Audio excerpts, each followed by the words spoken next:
सरफरोशी की तमन्ना अब हमारे दिल में है, देखना है जोर कितना बाजुए कातिल में है। वक्त आने दे बता देंगे तुझे ए आसमां, वक्त आने दे बता देंगे तुझे ए आसमां, हम अभी से क्या बताएं क्या हमारे दिल में है। नमस्कार, मैं प्रिया पांडे। हम 75वां स्वतंत्रता दिवस मना रहे हैं। ये आजादी इतनी आसान नहीं थी। इसके पीछे था उन वीर सपूतों का योगदान जिन्होंने हंसते हंसते देश की आजादी के लिए अपने प्राणों का बलिदान दे दिया। ऐसे ही वीर सपूतों में से एक नाम है शहीद भगत सिंह और उनके साथ ही राजगुरु और सुखदेव। देश में जब भी आजादी का जिक्र होगा, शहीद ए आज़म भगत सिंह का नाम खुद ब खुद सामने आ जाएगा। आजादी के इस परवाने ने न सिर्फ अपने प्राणों का बलिदान दिया, बल्कि देश के लाखों युवाओं में आजादी का वो जज्बा पैदा किया जो अब भी नौजवानों की रगों में दौड़ता है। 28 सितंबर 1907 को देश में एक वीर का जन्म हुआ जिसका नाम था भगत सिंह। उस समय उनके चाचा अजीत सिंह भारत की आजादी में अपना सहयोग दे रहे थे। ये करतार सिंह सराभा द्वारा संचालित गदर पार्टी के सदस्य थे। भगत सिंह पर उनका काफी प्रभाव पड़ा, इसलिए ये बचपन से ही अंग्रेजों से घृणा करने लगे थे।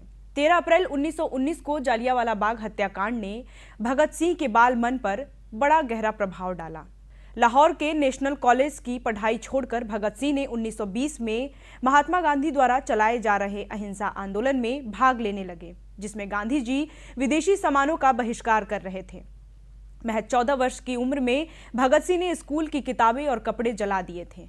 1921 में महात्मा गांधी ने चौरा चौरी हत्याकांड में जब किसानों का साथ नहीं दिया, तो इस घटना का भगत सिंह पर गहरा प्रभाव पड़ा। भगत सिंह ने अंग्रेजों के खिलाफ आंदोलन शुरू कर दिया। 9 अगस्त 1925 को शाहजहांपुर से लखनऊ के लिए चली 8 नंबर डाउन पैसेंजर से काकोरी नामक छोटे से स्टेशन पर सरकारी खजाने को लूट लिया। भगत सिंह ने अपने देश की आजादी के लिए कई योगदान दिए हैं। यहां तक कि उन्होंने शादी के लिए मना करते हुए यहां तक कह दिया कि अगर आजादी से पहले मैं शादी करूंगा तो मेरी दुल्हन मौत होगी। वो भगत सिंह ही थे जिन्होंने देश की आजादी के लिए हंसते हंसते फांसी के फंदे पर झूलना कबूल किया था, लेकिन अंग्रेजों की शर्तों को मानना मंजूर नहीं था। भगत सिंह भारत के एक प्रमुख स्वतंत्रता सेनानी थे। चंद्रशेखर आजाद व पार्टी के अन्य सदस्यों के साथ मिलकर इन्होंने देश की आजादी के लिए अभूतपूर्व साहस के साथ शक्तिशाली ब्रिटिश सरकार का मुकाबला किया। जेम्स रसल लाबेल की कविता का अंश लिखा था, जिसे भगत सिंह ने इस कविता को आजाद शीर्षक दिया। आप भी सुनिए। सच्ची स्वतंत्रता सबके लिए हमारे बंधुओं को जकड़ी हुई, न जंजीरें उनके हृदय और हाथों में पड़ी बेड़ियां, गहन जोश से लड़ना होगा उन्हें करने के लिए आजाद। गुलाम हैं वे जो डरते हैं कमजोरों पतितों की खातिर, आवाज ऊंची करने के दास हैं वे जो नहीं चुनेंगे घृणा और निंदा के बीच सही रास्ता लड़ने का। खामोशियों में सिमटने के बजाय जरूरत है सच्चाई के साथ सोचने की शुरुआत हो।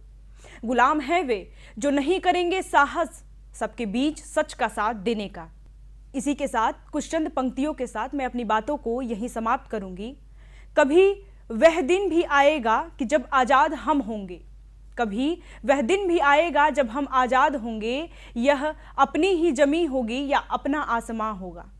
शहीदों की चिताओं पर लगेंगे हर बरस मेले, शहीदों की चिताओं पर लगेंगे हर बरस मेले, वतन पर मरने वालों का यही नामो निशान होगा, वतन पर मरने वालों का यही नामो निशान होगा।